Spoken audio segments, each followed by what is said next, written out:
All right, week 7, war, part 3. We've tackled the initial motivations of soldiers. We've looked at amateur status.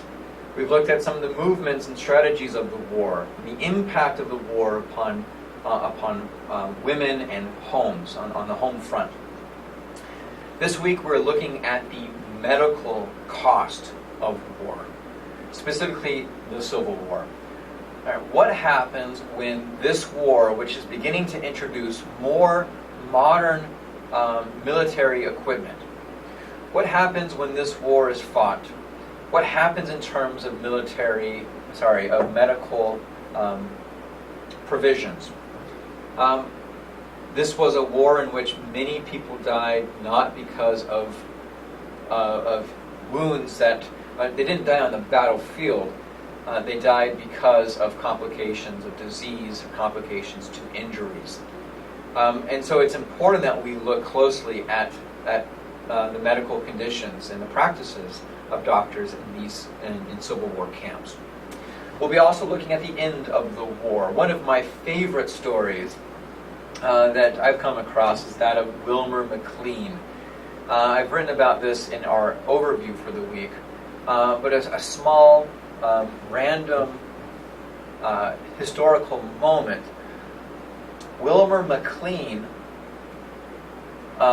was present at both the beginning of the war and at the end of the war.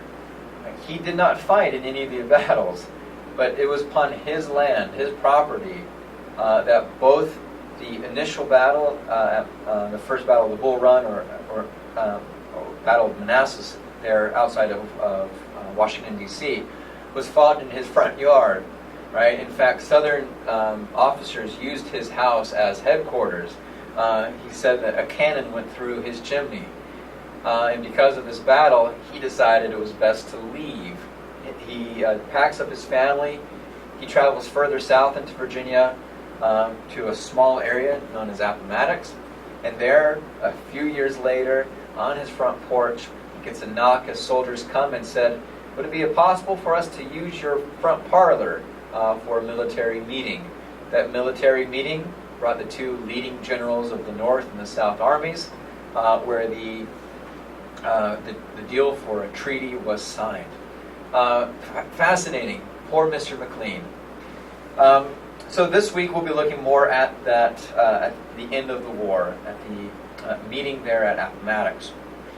We'll just continue this week with discussion board forums and continue with our group work. Remember, those who are on deck are responsible to get their responses into me by this week, due by the 23rd. This is group 5, by the 25th. It's a Friday. Group 3, your responses are due by this Wednesday, the 23rd. And then finally, Article 7, Week 7 article from these selections is due on Sunday. Good luck this week. As always, if you have questions about the materials, send me an email.